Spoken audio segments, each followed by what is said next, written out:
오늘 말씀은 웃으며 간증하는 나, 웃으며 간증하는 나라는 말씀으로 말씀 전하겠습니다. 명절 연휴가 시작되었습니다. 명절에는 세배도 하고 또 덕담도 하고 또 맛있는 음식을 먹으며 오순도순 서로서로 이야기를 하죠. 특히 신앙이 있는 믿음의 가족들은 명절 아침 함께 예배를 드립니다. 그런데 믿는 가족들만 있으면 좋은데 가족들 중에 믿지 않는 가족들, 그리고 신앙이 없는 자녀들, 형제들이 있을 때 그 앞에서 신앙의 이야기를 한다는 것은 참 쉽지 않죠. 내가 하는 이야기가 상대방에게 부담이 되어 반감을 가지게 될까 살짝 염려가 되기도 하고, 또 믿지 않는 가족들 앞에서 신앙 이야기를 하는 것이 부끄럽기도 하여서 아무 이야기도 안 하고 그냥 세배만 하고 음식만 먹고 헤어지는 경우가 있습니다. 그러나 그리스도인들은 어디서 누구를 만나든지 자신의 신앙을 고백할 수 있어야 하죠. 인위적인 강요나 잔소리가 아니라 진솔하게 내가 만난 예수님의 이야기를 할 수 있어야 합니다. 그런데 교회를 다니면서도 내 신앙을 고백하는 일이 부끄럽고 확신이 없다면 이것은 좀 염려스러운 일이죠. 오늘날 교회가 차가워지는 이유 중에 하나는 서로 신앙 고백을 나누는 예수 그리스도 안에 있는 교제가 점점 사라지고 있기 때문에 그렇습니다. 그리스도인이라면 기꺼이 간증하고 또 서로의 간증을 들을 수 있는 마음의 문을 활짝 열어야죠. 그래서 올해 우리 교회는 교제와 봉사의 해를 보내고 있고, 표어는 웃음이 가득한 교회이며, 보시면 아시겠지만 첫 번째 우리의 목표가 웃으며 간증하는 성도입니다. 서로의 믿음의 이야기를 나누고 신앙을 고백하는 것은 교회에서 그만큼 중요하죠. 그렇다면 설날을 맞아서 긴 연휴를 보내며 내가 그리스도인으로서 어떻게 간증을 해야 되는지, 또 간증은 무엇인지 함께 오늘 말씀을 통해서 살펴봤으면 좋겠습니다. 간증이란 자신의 신앙의 체험을 고백하며 밝히는 것을 말하죠. 신약 성경에서 가장 영향력 있던 사도 중 하나인 사도 바울은 자신이 어떻게 예수님을 믿게 되었는지 간증하는 것을 좋아했던 것 같습니다. 사도행전의 성경에 기록된 그 사도 바울의 간증은 9장과 22장과 26장 세 번에 걸쳐서 나옵니다. 만약 기록을 안 해서 그렇지 그가 가는 곳마다 아마 예수님을 증거할 때 자신의 간증을 했을 것입니다. 사도행전 22장에 사도 바울이 간증을 하는 장면이 오늘도 나오는데요, 함께 1절과 2절 말씀 저희가 봉독해 보겠습니다. 시작. 부형들아, 내가 지금 여러분 앞에서 변명하는 말을 들으라. 그들이 그가 히브리 말로 말함을 듣고 더욱 조용한지라 이어 이르되. 오늘 사도 바울이 간증하는 곳은 어디입니까? 그리스도인들을 모아놓고 간증 집회를 하는 교회입니까?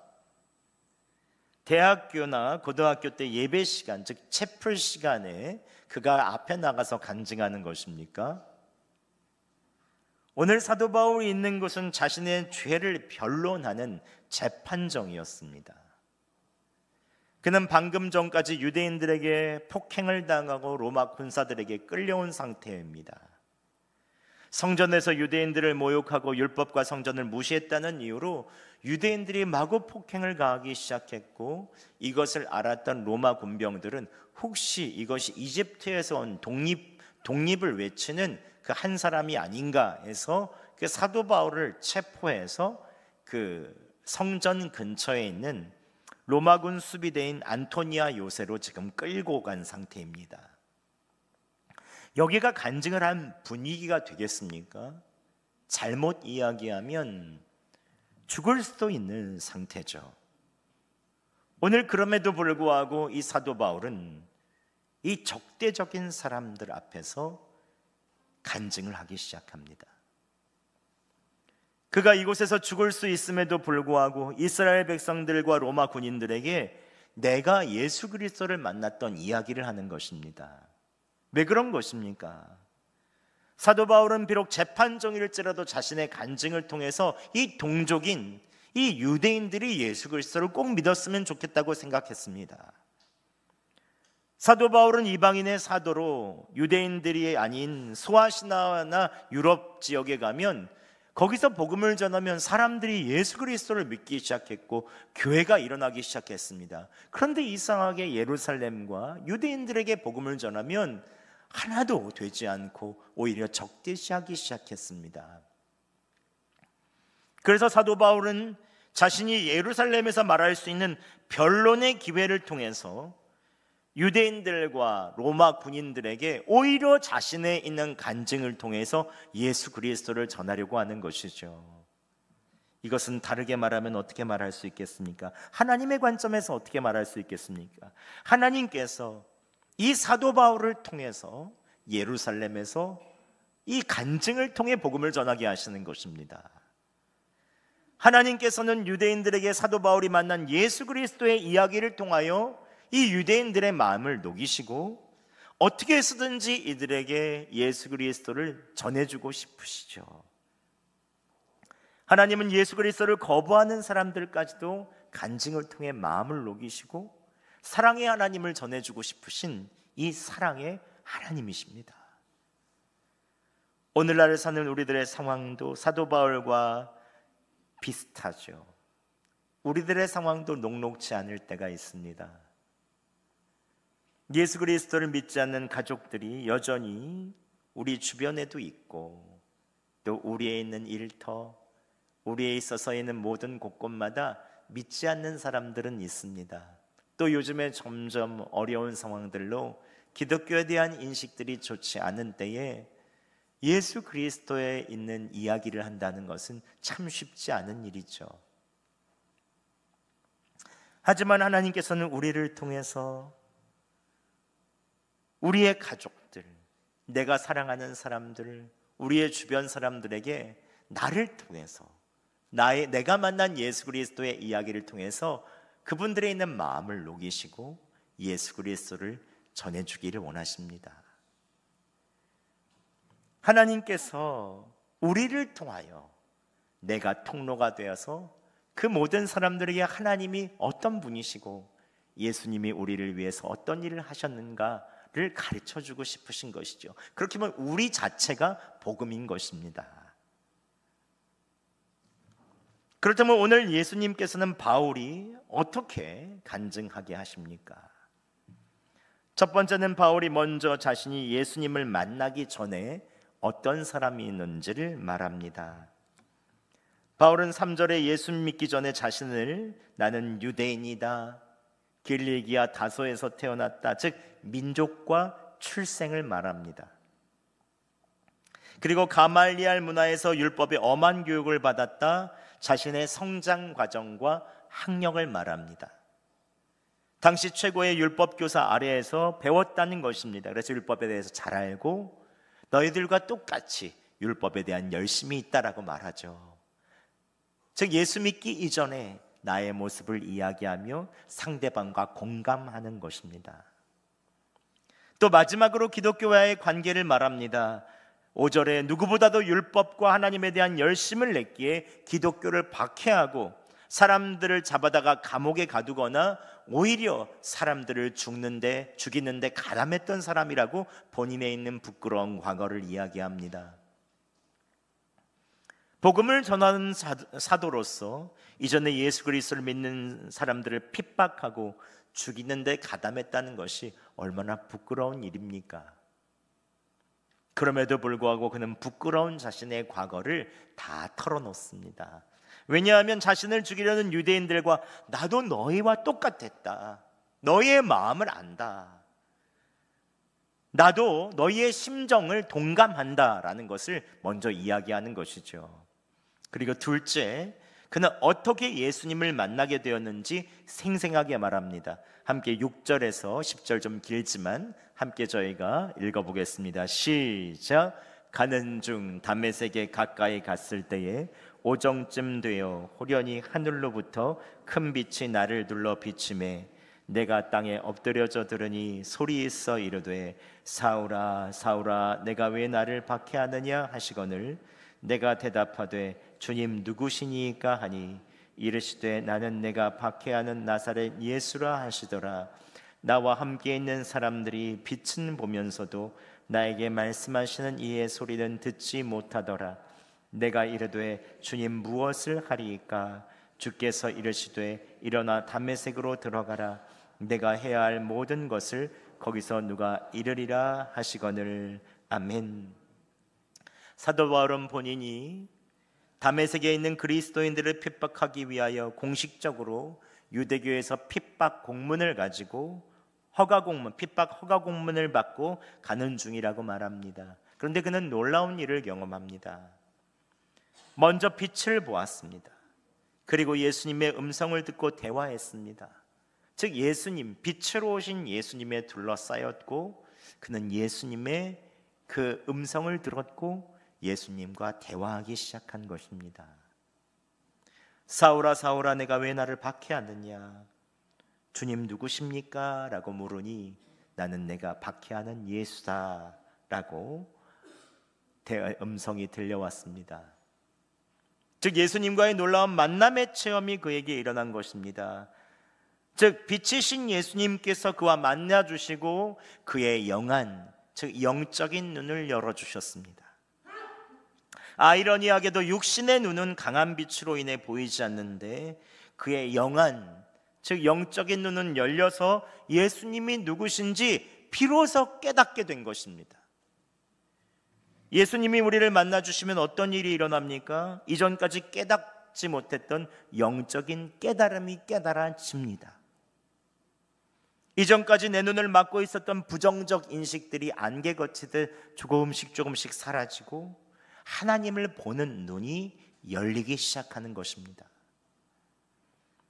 새벽에 짙은 어두움이 점점 걷히고 밝은 빛으로 인해서 사물이 보이기 시작하듯이 자연스럽게 이제 이전에 보이지 않았던 예수님이 보이기 시작하고 그분이 누군지 알고 싶어지는 것입니다. 이것을 예수님께서 우리를 만나 주셨다라고 말하죠. 마지막으로 사도 바울은 그가 예수님을 믿고 어떤 사람이 되었는지를 말합니다. 다메섹에서 바울은 아나니아라는 그리스도인을 만났죠. 아나니아가 그에게 세례를 주고 너의 죄를 씻으라는 말을 듣고 바울은 예수님을 믿고 세례를 받습니다. 그리고 그 이후에 그는 예수님의 증인이 되는 삶을 삽니다. 예수님을 믿기 전에 핍박자였던 그가 예수님을 만나니 변하여 삶의 목적이 예수 그리스도가 되었고 예수님의 증인이 된 것입니다. 여기서 우리는 바울의 간증을 통해 우리의 간증에서 적어도 세 가지 내용을 갖춰야 되는 것을 알게 됩니다. 첫 번째는 예수님을 만나기 이전의 자신의 형편, 예수님을 만나기 이전에 내가 어땠던가. 둘째는 예수님과의 만남, 그리고 셋째는 예수님을 만난 후에 일어난 변화. 이것이 우리 안에 있어줘야 된다는 것이죠. 그런데 때로 이렇게 바울처럼 확신을 가지고 자신의 신앙을 간증하기가 어려워하는 사람들이 있습니다. 그 이유는 다양합니다. 우선 자신의 믿음에 대한 확신이 없을 수 있기 때문이죠. 확신이 없는데 어떻게 간증을 할 수 있겠습니까? 두 번째는 내 성격이 기질적으로 소극적이고 내성적이니까 공개적으로 말하는 것이 부끄러운 사람들이 있습니다. 예수님이 믿어지기는 하는데 뭔가 말하는 것이 부끄러운 것이죠. 또 아니면 이해관계 때문에도 그럴 수 있습니다. 기독교인에 대해서 좋지 않게 생각하는 직장과 가정의 분위기 속에서는 내가 그거는 얘기를 했다가 관계가 서먹서먹해질 수 있죠. 그렇기 때문에 얘기하지 못할 때가 있습니다. 또한 굉장히 큰 이유 중에 하나는 우리 안에 바울과 같은 체험이 없어서 그럴 수도 있습니다. 교회는 다니고 예수님이 믿어지기는 하는데 바울과 같은 강렬한 체험이 없기 때문에 간증하는 것을 어려워할 수 있죠. 믿는 집안에서 태어났거나 주일학교 때부터 교회에 출석했던 사람들은 뜨거운 경험이나 간증이 없는 경우가 많습니다. 사실 저도 사도 바울과 같은 드라마틱하고 막 극적인 만남은 없지만 예수님이 저를 만나주신 경험은 있죠. 제가 예전에도 한번 말씀드린 적은 있습니다. 저는 주일학교를 다니다가 중학교 2학년 때 예수님을 인격적으로 만났습니다. 그때 사춘기였는데 왜 사람은 태어나면 죽을까? 그러면 나는 무슨 일을 해야 될까? 어차피 사람은 죽을 텐데 사는 게 무슨 의미가 있을까? 진지한 질문들이 제게 다가왔습니다. 그때 수련회를 갔는데 그 순간 예수님이 저를 만나 주셨습니다. 기도하는데 갑자기 내가 잘못한 일들, 내가 거짓말한 것들, 이런 일들이 쭉 생각나면서 제가 죄인이라는 사실을 깨닫는데 너무 무섭더라고요. 제가 중학교 2학년 때까지 무슨 죄를 그렇게 졌겠습니까? 뭐 큰 도둑질을 했겠습니까? 사기를 쳤겠습니까?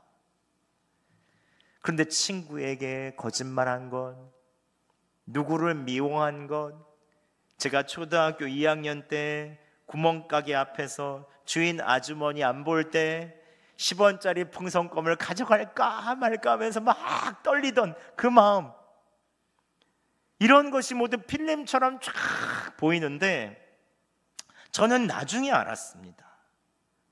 거룩하신 하나님과 만날 때 내가 죄인이라는 사실을 깨달아진다는 것을 나중에 성경을 통해서 알았습니다. 그 중학교 2학년 때 제가 뼛속 깊이 죄인이라는 것을 처음 깊이 깨달아졌고 참 절망스럽더라고요. 우리 양심이 반응을 하는 거죠. 하나님의 형상대로 지어진 우리의 양심이 반응을 하는 것입니다. 그때 전도사님이 전해주신 예수님, 내 죄를 위해서 죽으신 예수님이 그냥 믿어지더라고요. 내 마음에 쑥 들어와서 내가 막 믿겠습니다 그러지 않아도 그냥 쑥 믿어졌어요. 그게 얼마나 감사한지. 그때 인생에 대한 질문에 대한 완벽한 해답은 아니지만 방향을 찾기 시작했습니다. 사람은 언제나 죽겠지만 그래, 내가 하나님께 영광을 돌리는 삶을 살자. 근데 그때 당시 전도사님이 말씀을 전하셔서 예수님을 내가 믿게 됐다는 게 너무 감사한 거예요. 나도 저 전도사님처럼 나중에 예수님을 전하는 목사님이 되자. 그 이후 예수님께서 만나주시고 계속해서 변화주셨기 때문에 지금까지 이끌어 주셨죠. 그래서 제가 여기 이 자리에 있을 수 있는 것입니다.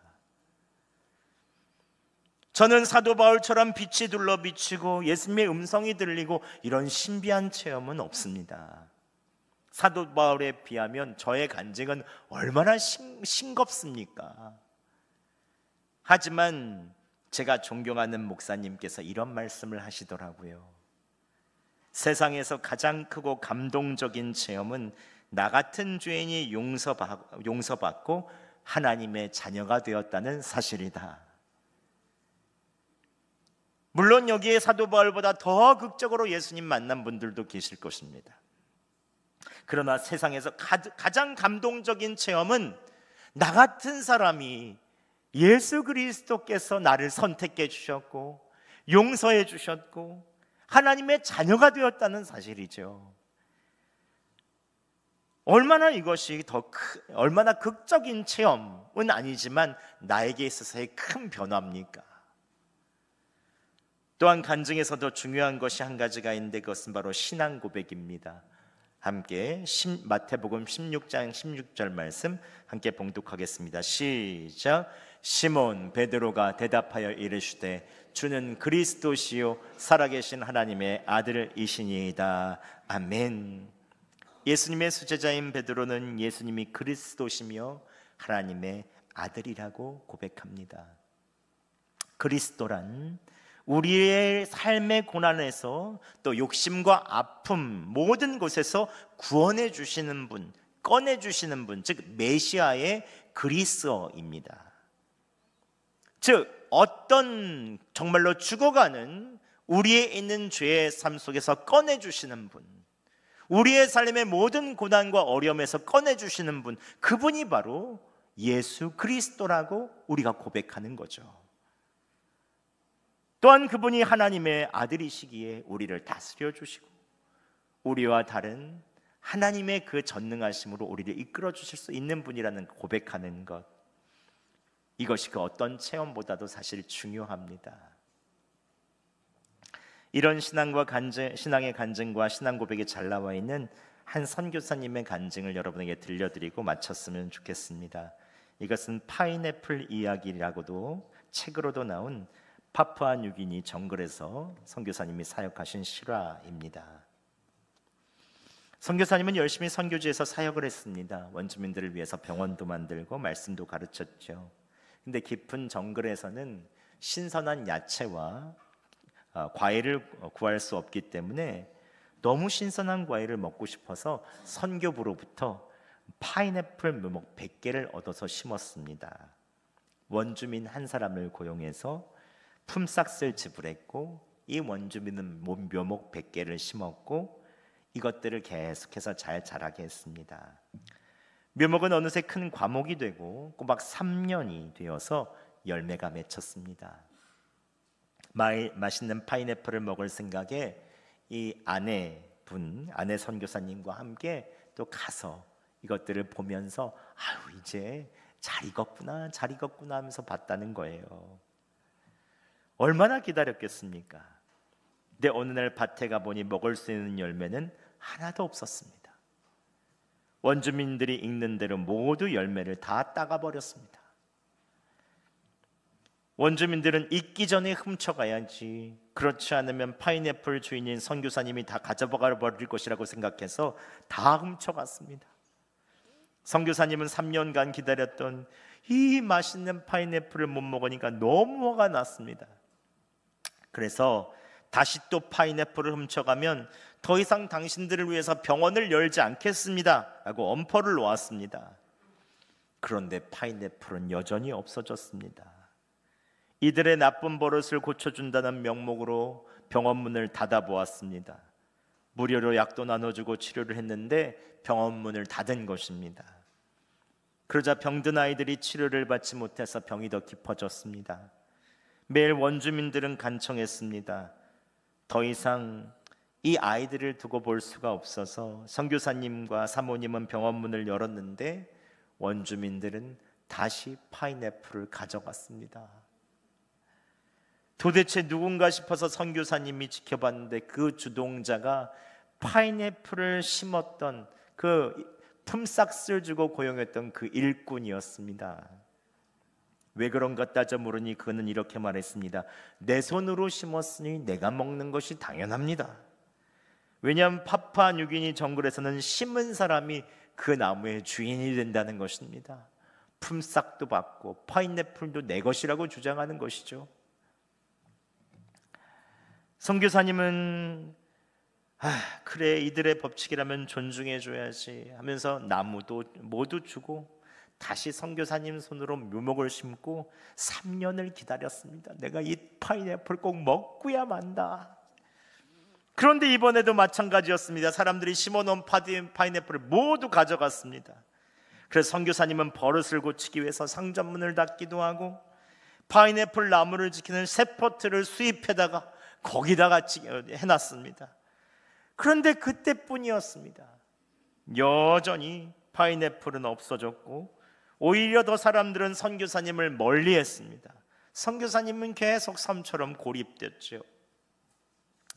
몇 년 후 선교사님은 안식년이 되어 귀국하게 되었을 때 한 세미나에 참여했습니다. 그때 누가복음 6장 38절 말씀이 깊이 다가왔다고 합니다. 주라, 그리하면 너희에게 줄 것이니 곧 후이되어 누르고 흔들어 넘치도록 하여 너희에게 안겨주리라. 선교사님은 가진 모든 것을 하나님께 드려야 한다는 것을 비로소 깨달았죠. 선교사님은 이렇게 얘기했습니다. 그렇구나. 내가 손해볼 것은 없다. 어차피 나는 먹지 못할 파인애플이니 그냥 하나님께 이 파인애플 밭을 드려서 하나님이 어떻게 하시는지 한번 좀 봐야겠다라고 했다고 합니다. 선교사님은 안식년을 마치고 돌아가 파인애플 밭에서 기도했습니다. 주님, 이 파인애플 밭을 보고 계시지요. 저는 이 열매 때문에 화도 많이 냈고 소유권을 주장했습니다. 그러나 그 모든 것이 잘못된 것이라는 것을 이제야 깨닫습니다. 이 파인애플 밭을, 내가 소중히 여기는 이 파인애플 밭을 주님께 드립니다. 이제 주님의 뜻대로 하십시오 라고 그 밤에 간절히 기도했다고 합니다. 근데 이 기도 후에도 원주민들은 여전히 파인애플을 다 훔쳐갔습니다. 그런데 어느 날 원주민들이 와서 선교사님에게 이렇게 말했습니다. 당신이 이제 비로소 그리스도인이 되었네요. 이 말을 듣는 순간 선교사님은 예수님 믿고 그리스도인이 된 지 20년이 되었는데 무슨 말인지 해서 꼭 참고 왜 그런 말을 하죠? 물어봤다고 합니다. 그랬더니 원주민들이 이렇게 대답했습니다. 이제 우리가 파인애플 열매를 훔쳐도 당신이 더 이상 화를 내지 않으니 말이죠. 선교사님은 깜짝 놀랐습니다. 내가 그들에게 사랑하라, 서로 친절하라 가르치면서도 내 권리를 포기하지 않고 있었던 것을 다 보고 있었구나 라고 생각했다고 합니다. 그 중에 한 총명한 청년이 또 물었습니다. 선교사님, 왜 이제 더 이상 화를 안 내시는 거예요? 선교사님은 이렇게 얘기했습니다. 이제 그 밭을 이미 하나님께 드렸기 때문이에요. 그것은 내 것이 아니에요. 그러니 그 열매를 당신들이 가져간들 화를 낼 필요가 없죠. 그런데 그 이야기를 듣고 마을로 돌아가서 서로 원주민들이 선교사님을 이야기를 하는데 난리가 났다고 합니다. 선교사님이 그것을 하나님께 드렸대. 우리가 지금까지 누구의 것을 도둑질했는 줄 알아? 그러면서 이렇게 얘기했다는 거예요. 우리가 요즘 돼지 사냥을 나가서 호탕을 치는데 그건 하나님 것을 도둑질했기 때문이야. 아이들이 병드는 것도, 아내가 임신이 안 되는 것도, 고기가 잡히지 않는 것도 다 그것 때문이었어. 사람들이 모두 다 몰려와서 선교사님에게 이렇게 얘기했습니다. 그 파인애플 밭이 하나님의 것이라면 더 이상 훔치지 않겠습니다. 다음번 파인애플 열매가 익어갈 때 원주민들은 정말로 하나님을 두려워하여 파인애플을 훔쳐가지 않았다고 합니다. 선교사님이 익은 것을 따서 두려워하는 원주민들에게 다 나눠주었습니다. 하나님께서 나누라고 하십니다. 그때 모두 원주민들이 기뻐하며 함께 파인애플을 먹었다고 합니다. 그때 선교사님이 이렇게 감사의 기도를 드렸습니다. 주님, 우리에게 주신 파인애플 감사히 먹겠습니다. 하나님께 모든 것을 드리니 모든 것이 쉽게 이루어졌네요. 더 감사한 것은 원주민들이 오래지 않아 다 예수님을 믿고 그리스도인이 되었다고 합니다. 여러분, 선교사님의 이 간증을 들으면서 어떤 마음이 드십니까? 예수님을 만나기 전 선교사님은 이 자기가 가꾸는 소중한 파인애플 밭의 소유권을 가지고 있었습니다. 이건 내 거야. 그러나 예수님께서 만나 주셔서 깨닫게 해주시니 선교사님은 모든 것이 하나님께로부터 왔다는 것을 알고 하나님께 이 파인애플 밭을 드렸죠. 예수님을 만난 이후 어떤 변화가 있었습니까? 하나님께서 원주민들의 마음을 두렵게 하여 주셨고, 즉 하나님을 두려워하는 마음이 무엇인지 알게 해주셨고, 선교사님에게 파인애플을 먹을 수 있는 기쁨뿐 아니라 나누는 큰 변화를 주셨습니다. 원주민들이 이제 복음을 깨닫게 된 것이죠. 예수님을 믿은 지 20년이 지났지만 이제 진정한 소유권을 하나님께 드린 것입니다. 여러분, 사도 바울과 선교사님에게만 이러한 이야기가 있을까요? 여러분에게도 다 예수님을 만난 이야기가 있습니다. 예수님을 만나기 이전의 나의 모습, 예수님을 만났을 때에 있어서 있는 나의 변화와 깨달음, 그리고 예수님을 만난 이후에 있어서의 하나님께서 어떻게 여러분의 삶과 가정에 역사하셨는지 우리는 다 그런 간증들을 가지고 있죠. 여러분, 이번 명절 때 예수님의 이야기를 나눠보시기 바랍니다. 작년 한 해에 내가 예수님을 의지하기 전 나의 고민과 어려웠던 이야기들, 그러나 예수님을 의지하고 나서 변화되었던 나의 삶의 이야기들을 여러분 가족들과 주변 사람들에게 나눠보세요. 예수님의 이야기를 웃으며 간증할 때 이번 명절이 음식으로만 풍성해지는 것이 아니라 우리에 있는 영혼의 풍성함으로 다가오게 될 것입니다. 이번 명절 용기를 내서 여러분의 간증을 이야기해 보시기 바랍니다. 예수님을 만나기 전에 나의 모습, 예수님을 만났을 때의 깨달음, 내가 예수님을 만나고 나서의 변화, 그리고 나에 있는 신앙의 고백, 하나님께서 변화를 주시고 예수님 덕분에 여러분의 삶이 웃음꽃이 피는 아름다운 삶이 이번 명절에 만들어질 줄 믿습니다. 함께 사도행전 22장 15절 말씀 함께 봉독하고 마치면 좋겠습니다. 함께 읽겠습니다. 시작. 내가 그를 위하여 모든 사람 앞에서 내가 보고 들은 것의 증인이 되리라. 아멘.